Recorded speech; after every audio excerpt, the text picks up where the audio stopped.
Hello, hello. Yes, Paolo Nespoli. It's very early in the morning here, or late at night, but we are all excited for all that happened today, right? Absolutely. And of course, Paolo is an astronaut, so it's great to have you with us, talking us through everything Thank you, that's thank you. going on, Paolo. Um, uh, Paolo, a quick word in Italian. Buonasera, anzi, buongiorno, non lo so, buongiorno, buonasera, buona mattina, come volete. Vi parliamo dal centro di controllo di Mosca, Katie Haswell, Paolo Nespoli. Siamo qui a seguire live dal centro di controllo le attività per il lancio della Soyuz MS-13 con il comandante Alexey Skvortsov e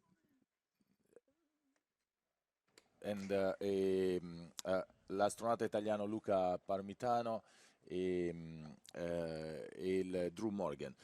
Questo equipaggio dall'MS-13 si è collegato circa un'oretta e mezza fa alla Stazione Spaziale Internazionale, stanno completando le attività di docking, assicurarsi che tutto funzioni per poter aprire i boccaporti e entrare nella stazione. Li vedremo tra poco compiere queste operazioni.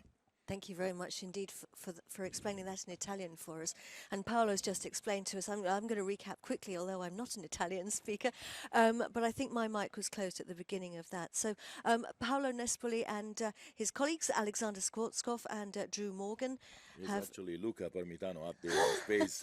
It's early in the morning. Yes, It no is early problem, in no the morning. problem. Thank you, Paolo. Luca Parmitano have docked with the space station, and we are now waiting for them to open the hatch. Yes, they're making sure that everything, all the hatches are properly closed, all the sealed are sealed. They've been doing this now for an hour and a half. I guess they are just about ready to go. In a few minutes, we will see them crossing the boundary from the Soyuz hatch into the space station and finally becoming part of the crew of the space station. Now, before we do that, let's just remind ourselves of what happened during the docking. I think I'm right in saying it was a textbook docking. It all went beautifully, didn't it? As far as we could see here, we could hear from the control center, everything was nominal. We did see all the phases of the docking. What we are seeing here is actually the parts where the Soyuz automatically approached the station. This is about 665 meters. It's slowing down at 2 meters per second. And it's at the point where it will get close enough to station to be at around 200 meters, and we jumped at that phase right now. It's 250 meters, and then it will start going to the left, turning to the left, because now it's pointing on the side of the space station, and it's actually need to have to dock on the Zvezda modules, which is the back part of the station. And then on these phases, we are at about 170 meters. The Soyuz is actually now pointing at the Zvezda module where it's going to be docking, and it will approach slowly. The touching speed is about 10 centimeters per second. And we need to remember that the whole spacecraft and space station are traveling in space, hurtling in space, I would say, at 28,000 kilometers per hour, which is about 8 kilometers per second. So these are the kind of a final phase, about 50 meters. 50 meters, the system stops for a few seconds, makes sure that everything looks right, all the angles are proper, and then it And will that's called start station again. keeping? Well, it does not do station keeping unless there is something. It just stops for a few seconds, make sure that everything's okay, and then keeps going. If there is a problem, it will do station keeping. Here we see the SSVP got off, which means everything is ready, and we should see and that's the moment when it touches, and it says that there is a mechanical contact. The hooks will go in on the receptacle of the station and mechanically lock the Soyuz to the station. Engine will be cut off, and we are good. So we are seeing shots now. of the This is Baikonur, right? Argat Hall in Baikonur. Exactly. And The let's family just member, yes. well, let's just remind everybody that Baikonur is the launch zone where we lifted off from about 9 hours ago. And as you say, these are the family members who are waiting now, I'm sure impatiently, to speak to their loved ones. What happens is a tradition. There is an opening of the hatch. The crew is inside the station, is waiting for them. Christina, Alexey, and Nick are waiting for them. There will be hugs, and then immediately they will fly to the Zvezda module, which is right there because they just docked there, and they will have a video conference, congratulatory conference, first with the bosses of the space stations, NASA, ESA, Roscosmos, and then I will actually talk to the families. And it's very hot there. Very hot there. It's been 40 degrees during the day. You could see. Yes. We're going to be getting some interviews shortly. We will be hearing from. This is Jan Werner. We've been going to be hearing from Jan Werner, who's the Director General of ESA. This was just after the launch for ESA.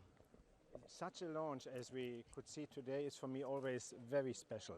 A launch as such is already inspirational, but if it's a launch with humans and with ESA astronaut, it's totally emotional. It comes to my heart. I have to say I'm always afraid because I feel like a father. I could be the father of Luca, so I feel like a father, and seeing him launching in space, this is very, very emotional. I'm so happy that that he is in orbit. And the mission is called Beyond because that means that we want to go beyond in space. He called his mission Beyond, and he meant beyond low Earth orbit, to the moon, and even beyond to Mars, etc. For me, Beyond has also a second meaning, and this is what we are doing in space is also beyond space, because we have some action, some ideas also on Earth, so some impact on citizens, because here we are working together. The different countries of different nations are working together, astronauts, cosmonauts and European astronauts, and therefore Beyond for me has also this geopolitical aspect. So it has not only the geographical point, yes, we want to go to the moon, and therefore I said Luca may be renamed in Luca Parmitano. And this is happening 50 years after the moon landing. Yeah, exactly 50 years ago. The Americans landed on the surface of the moon. I was 15 years old. It was 2 days after my birthday, and I was really, through the whole night, I was observing it, and I was so excited that I could not go to bed afterwards. And now I'm here as the Director General of ESA, and I'm really witnessing a launch of an ESA astronaut. So life cannot be better. The little Jan is a dream coming true. Exactly. My dreams from my time when I was a tiny boy until today, this is really a story. Yeah? I started with 3 years when Sputnik was launched. My father told me, look up there, Jan, there is Sputnik. I could not see it, but if your father tells it to you, he has an authority, you accept that. And then all the different missions with the Americans, with the Russians, then culminating in the landing of the Americans, and today I'm here as Director General, being responsible also for this launch. This is a chain which is unbeatable. Thank you. So that was the Director General of the European Space Agency, Jan Werner. A very happy Jan Werner, his reaction there after the liftoff. And now we have David Parker, who is the Director of Human and Robotic Exploration at the European Space Agency. Of human space flight and robotic exploration in ESA, so that must be a very important day for you to have when our Hague is going up. It's an incredible day, opportunity to see Luca Parmitano being launched into space. I always think he's the tip of the arrow of the whole team behind him to make all of our missions work, all the scientists, the engineers, the contract officers, everybody that made this mission happen, and now it started, so it's such an exciting day. And just a step towards the rest and go beyond. So Luca's mission is incredibly... And here we have the hatch opening. We've cut out of that interview because it looks like the guys have opened the hatch. Yes. It took quite some time, but hatch is now open. The two commanders can talk to each other. They have to fix some cables make sure that some connections for emergency electrical emergency signal are established. There is some connection about throwing hair inside the Soyuz, so moving hair inside there. You see on the lower right side, a kind of a hose, but soon they will open. So the station hatch has been open, and I can see the Soyuz hatch being also open. I think it will. We're just about seconds, few seconds away from the people coming out from the Soyuz. We see Christina here on the right. Obviously, it's very recognizable for her curly hair floating around, and Nick in the other side. There we go. And once the 3 astronauts come through, they will complete the Expedition 60 crew. There will be 6 astronauts aboard. I have no doubt that the 3 in residence are looking forward to seeing their colleagues. Oh, I see. You know what? The Soyuz hatch has not been open as yet. They are in the process of opening now. You know, the seals can kind of stick. I remember, you know, opening up the hatch and on ATV, for example, and it was completely open. See, he's turning the handle there, turning the handle, make sure that they are all completely open, and then pushing, and it would not go. So I had to pretty much put in all the force that I had in order to really unstick the 2 hatches. Obviously, there is two metallic surfaces touching between each other, but in the middle there is a couple of O-rings. Sorry? O-rings, seals. Seals that are compressed, and those are the ones that actually make the seal. It's not the metal against metal, but those O-rings, they compress, and those can kind of stick a little bit.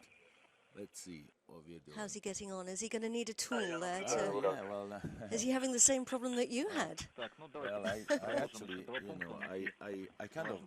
I could not open it, then I tried and I couldn't. I looked at the Russian crew member, because it's a Russian hardware, and the guy say, use your feet. And so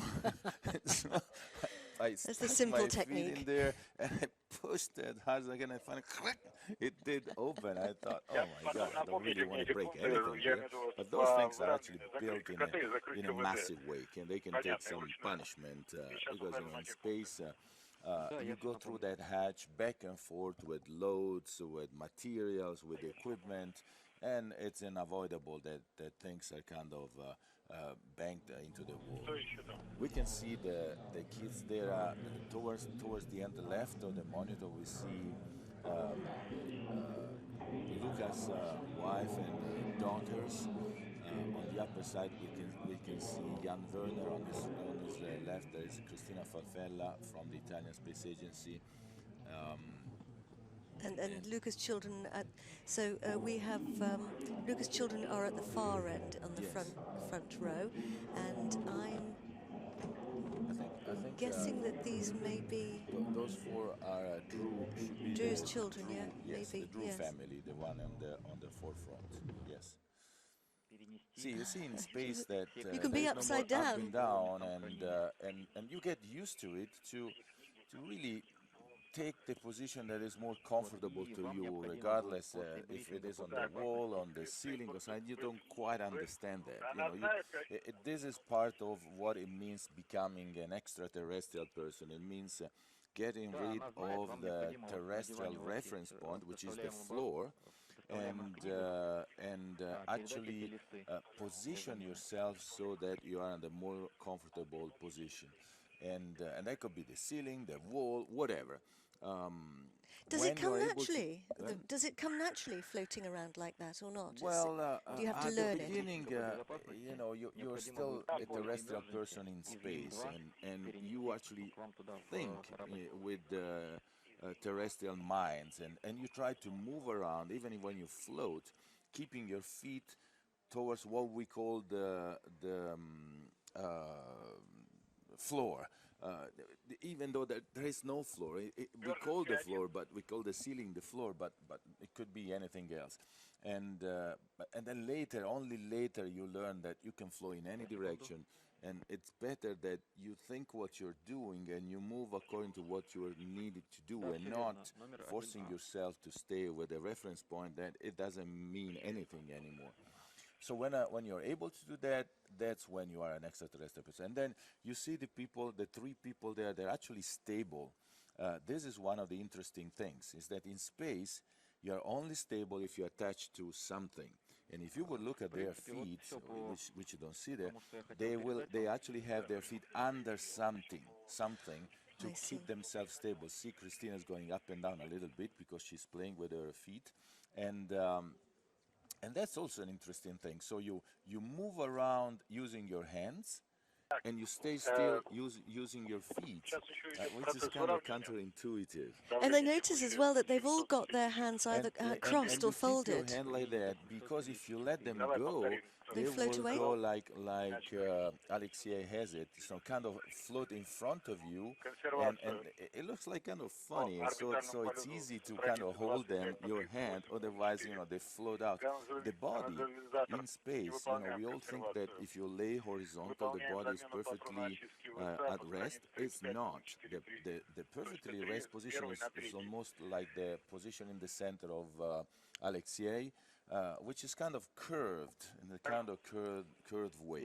Almost a sitting And position. that's why when you lay on a mattress, you have to spin around, turn once in a while, because the blood gets constricted here and there. In space, you can actually sleep in that position. It's so comfortable, unbelievably comfortable. And does that mean you sleep really well? Absolutely. I mean, sleeping is very subjective. So everybody sleeps in a different way. I actually sleep everywhere, but in space, I have such a quiet sleep, such a nice sleep. It's incredible. The only problem is that, physically, from a physical point of view, you're actually falling. There's microgravity. The result of not being able to perceive gravity comes from the fact that you are falling. The spacecraft is falling, you are falling, everything is falling, and so nothing touches anything else. And so, especially at the beginning, when you close your eyes and you feel something, and guess what? You're actually feeling that you're falling. And so at night, the first time you close your eyes, turn out the light, oh my God, I'm falling! And you open your eyes, okay, normal. Close your eyes again, oh, I'm falling. And you have to get used to this feeling. Do you have to get used to it every time you go back, or is it really just the first time? I would say that the body knows the feelings and feels this and gets used much quicker. I would say so. As it gets used much quicker on the coming back on Earth and readapted to gravity. I'm looking at picking up some things. I'm looking at Nick on the left, and he has on the right. He has two watches, which is kind of interesting. I ended up on station once in a while having 2, 3, 4 watches on, and people are asking me, why are you having that many watches?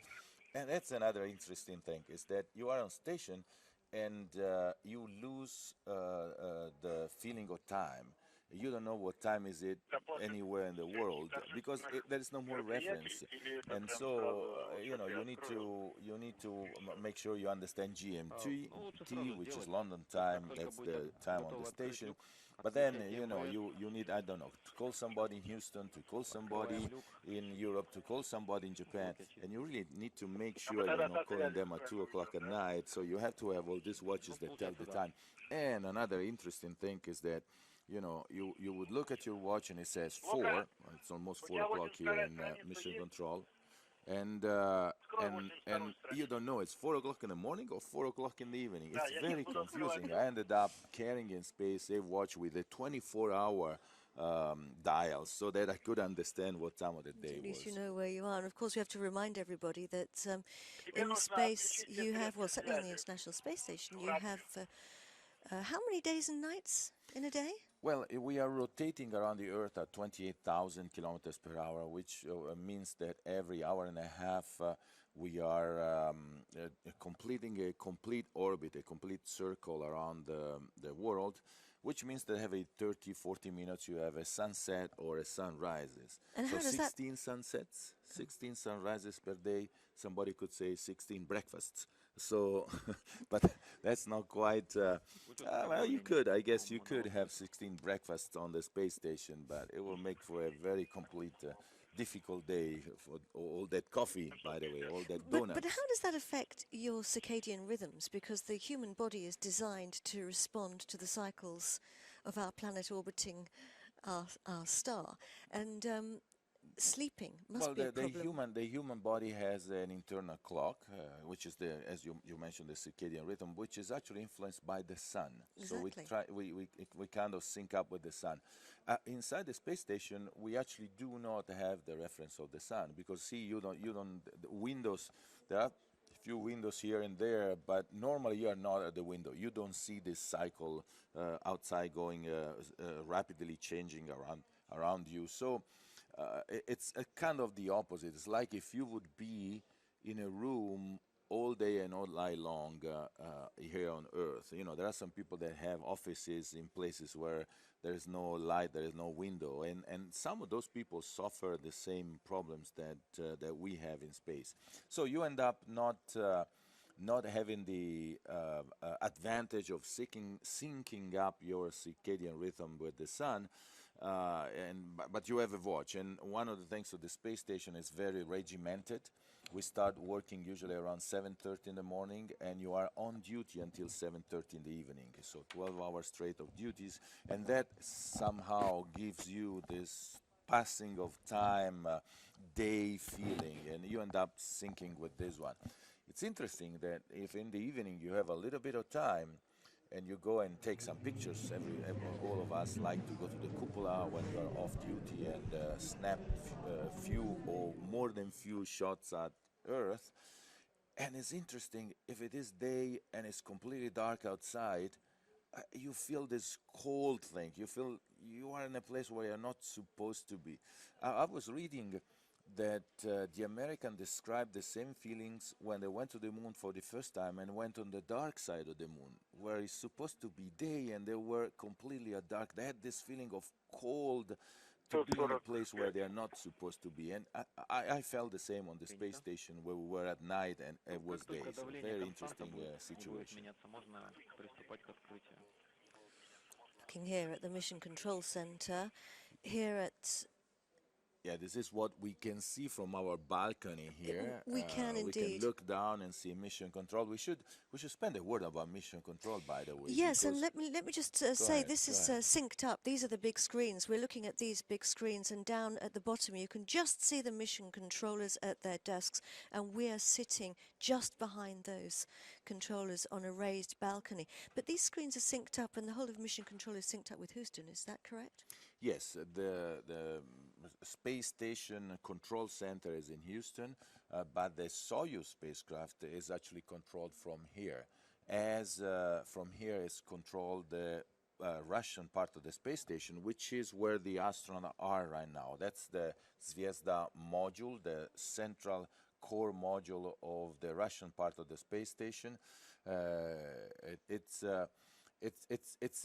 an old design that comes from the space station Mir and carries some of the things of the space station. You can see on the top, you can see the icons of, on the right, Yuri Gagarin. Tsiolkovsky in the middle, you can barely see. It's let's say it's the Russian father of astronautics. We are talking about 1895. He correctly described all sort of parameter of a possible space station or spacecraft. And then on the left of those three icons is Korolev, which is the father of astronautics in Russia, the one that actually designed the Soyuz, the rocket, and everything after World War II. And the town locally to here is named And Korolev. that's where we are today. You're right, Katie. We are in Korolev, which is a town named after him. Yes. Let's see. let's see what else we can look at. Just to say a word about the job of the mission controllers, they play a Yes.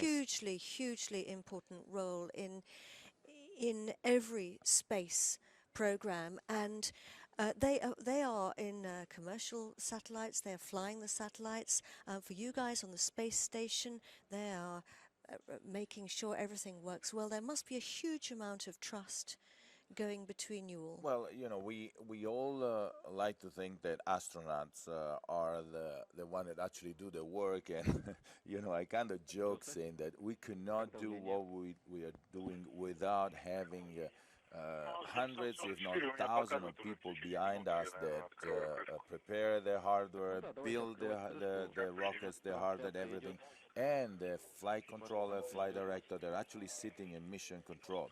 You know, I always say that from station you get thousands and thousands of parameters coming down, and we on station don't even see them. We don't have time, we don't have the capability, but the flight controller, they are really making sure, taking care that all the things are under control, and actually they are able to operate the space station. You know, many times when we are sleeping, we wake up in the morning and the first thing they actually tell you, you know, something happened last night, we just suppressed the alarm, we fixed things, and everything is under control. And that's thanks to the mission control that all these people, hundreds, if not thousands of people around the world. We should say that for the space station there is a control center in Houston, control center in Huntsville, Alabama for the pilots. There is one in Europe, in Munich. There is one in Tsukuba in Japan. And then there are several small control centers spread all around the world. Those are payload operation control centers, so mini control centers that actually take control of certain specific experiments. It's a big endeavor that allows us to use this incredible facility in space, the space station, which is a house laboratory, allow us to use it to do all sorts of things that we cannot do on Earth, and eventually make our life better here on Earth and prepare ourselves to continue our exploration of the universe. Right now, we're waiting for our 3 astronauts to enter the Zvezda module and meet their colleagues and friends. They are preparing, yes, they are preparing, and see, they are actually talking. See how they feel pretty normal. See, I can see in Alexey a little bit of puffy head, which is one of the signs of astronaut in space. People have a little bit of different reaction, but actually when you are in this condition and you're actually falling, there is no more gravity pulling the fluids down to your legs, and the fluids tend to come up, and you have this kind of puffy reddish head, which is a little bit equivalent to laying down on a couch here on the ground, put your head down and sit up and stay there an hour. You get this rush of blood to the head. This is what it feels a little bit. It can be annoying and discomfort at times. Actually, there is. Oh, CC is pushing with his feet. There you go. There you go. So the hatch is unstuck, and we will see them coming up pretty soon. There you go. They are going to move the hatch away. They will retract it into the orbital module of the Soyuz. There you go. Retracts inside. Let's see who's coming out first. That's Alexey, the commander of the Soyuz, is coming. Alexey Skvortsov. There he goes. Sorry, I said Alexey, I should say Alexander. Sasha Skvortsov, yes. All these people, I'm getting confused. I'm excited for them. So it's a wonderful moment. Yes, yes, it's an incredible moment. You coming in, it's your, usually it should be Luca coming out. Let's see who's coming. Here too, there's some kind of tradition.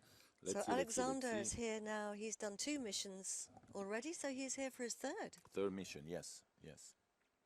Looking very happy, very relaxed. They don't want to come. I'm staying in the Soyuz. That's not true. I mean, there we go.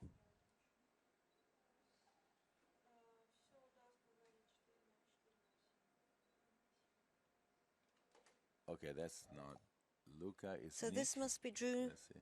Drew Morgan coming through. Drew, yes. Oh, see? Oops. It gets a little bit. A bit hairy. Well, you know, because you are in space and you remember, but at the beginning you need to and this is Drew, first space flight, happy to be in space, saying hello to his to Christina. Christina and Drew are the same astronaut class. There you go. And Luca, and there's his Luca fellow NASA coming. astronauts. And there you go. And there's Luca behind. He's Yes. just come through, and they're all looking very happy. Everybody happy. Everybody the looks children. really good. Oh, it must be the most wonderful thing to sit there and see your dad floating through that hatch into the Let's see space if they- station. usually it's a problem because they don't have 6 headsets. So let's see what they're gonna do. Somebody Отвечаю, it's Александр going to end ВСГ-1. up without a headset, or Поздравляю just one person. Let's see. с Let's see. началом Obviously, экспедиции. the 3 people in front have a headset because this conference is for them. Спасибо большое. Спасибо. Okay, they already started Сейчас вас talking Байконуру to the отдадим. control center, just to make Отлично, sure that всё. the communications Алексей. are established. They are ready to talk to Baikonur. Alexander Skvortsov in the middle, Houston, are you Luca ready for the event? Parmitano on the left, and Drew On the Morgan left of the screen. on the left of our screen, See, and they Drew got Morgan on the right. confused. It should be on the other side, but that's fine. Baikonur, this is Mission Control Houston. Please call station for a voice check. Station, this is Dan Hewitt with your family, friends, and colleagues here in Baikonur. How do you hear me? You're loud and clear. Got you loud and clear. All right, we will go ahead and get started then.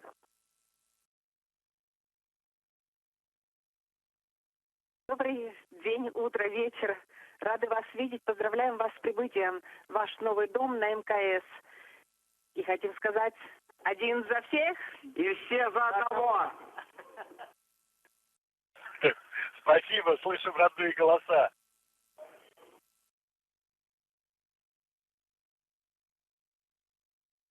Hey, Luca, it's Kathy. Just wanted to say on behalf of us and your parents and your family and my family how proud that we are to see you up there again, smiling as always.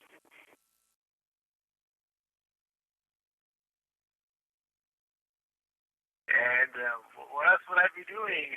This is really great. I can't help but smiling. This is awesome. Hi, Papa. This is Sarah. When you were launching, was there a surge of adrenaline, or did you just feel like, oh, I've done this before, I could do it in my sleep? I think I was asleep, actually.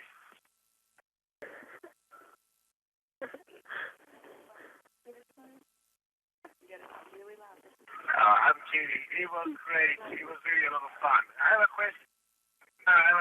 For you.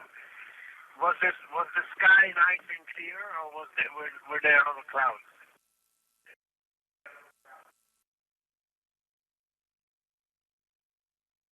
There was one cloud, but the rocket blew straight through it, and it was awesome. It was really pretty.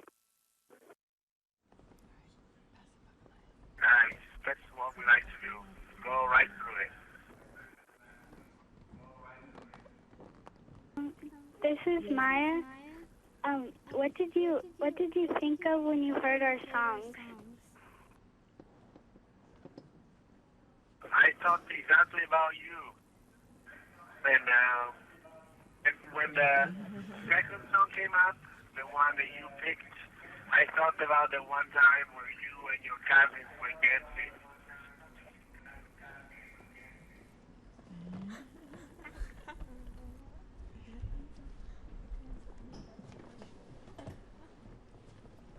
Drew, it's Stacy. The launch was surreal. We are so proud of you, and this is going to be such an amazing adventure. We love you. I love you guys so much, too. It was an incredible ride. It is surreal to be here.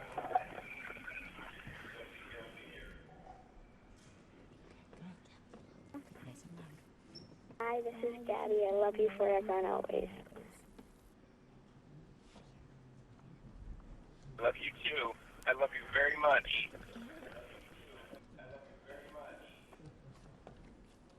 Hi, Daddy. This is Sophie. I miss you already. Good luck. Thank you so much. You guys keep thinking about us, praying for us. Hi, this is Amelia. I know you're going to have a great adventure, so take a lot of pictures for me. I will. I'll take lots of pictures. And you remember our plan. You're going to paint some of the pictures that I take. Hi, it's Daniel. The launch was really cool to watch from on the ground. I'm glad that you guys enjoyed it so much.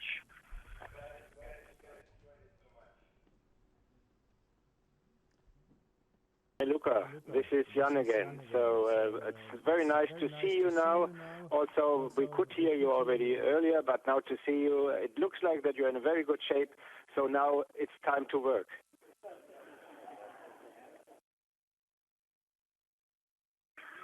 Yeah, you know, I'm always ready to work, but Sunday, and I don't want to sound like the guy that wants to go to work while everybody else is resting. So.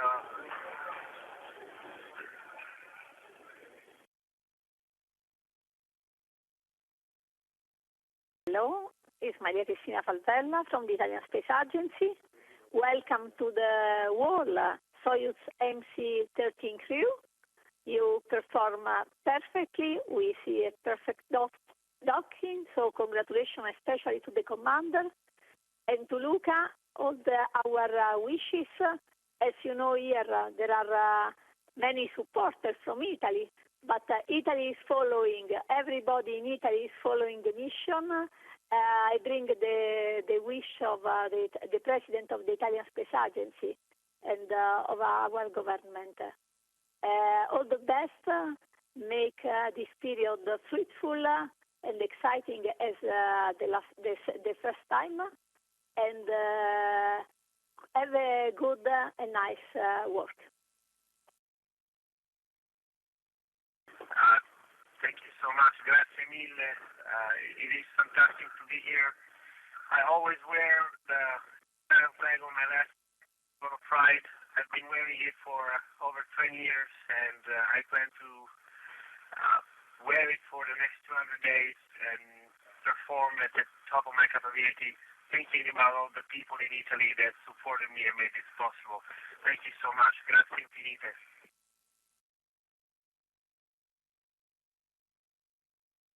Видели вашу замечательную стыковку. Слышали, как вы дружно работали, слаженно. И уверены, что вся дальнейшая ваша работа будет проходить в таком же формате. До встречи на Земле. Мы вас обнимем, поцелуем с удовольствием. Спасибо. Я хотел спросить, а облака были, когда мы уходили? Да. Трохи было. Облака, да? Да. Замечательный, яркий старт. Понятно.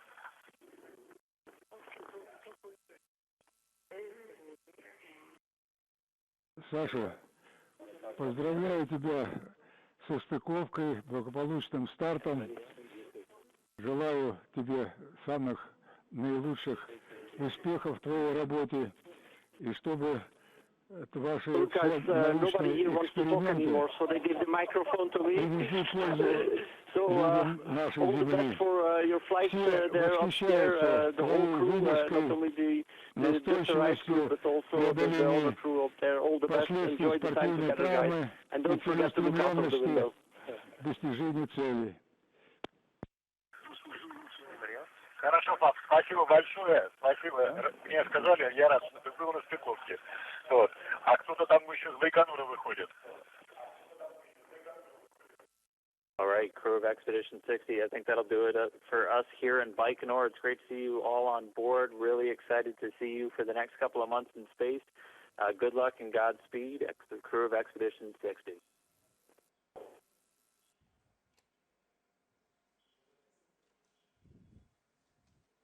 This is Houston ACR. That concludes the event. Thank you. Well, that was very moving. Sasha. Baikonur. We are now resuming operational audio. Саша, там все передают тебе огромный привет, ждут на охоте. Васильченко звонил несколько раз, и так остальные. Давай возвращайся на землю, мы с тобой еще походим не раз на охоту. Удачи тебе, дорогой. Хорошо, бабушка. Спасибо, давай, пока, счастливо.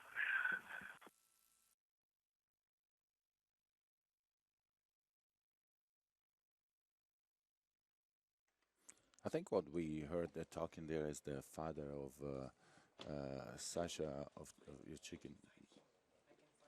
Yeah, no, it's okay, it's okay. And he was down here at the mission control, so it probably did not travel to Baikonur. That was an interesting thing. We could hear him talking downstairs with the flight controllers. So that was a pretty interesting ceremony. It's a standard thing, you know. You get to station, you meet your new crew members, so you finally get to be with them. It's been a very, very long day for them, and it's not finished. I remember this feeling. Your body feels quite stressed, not slept enough.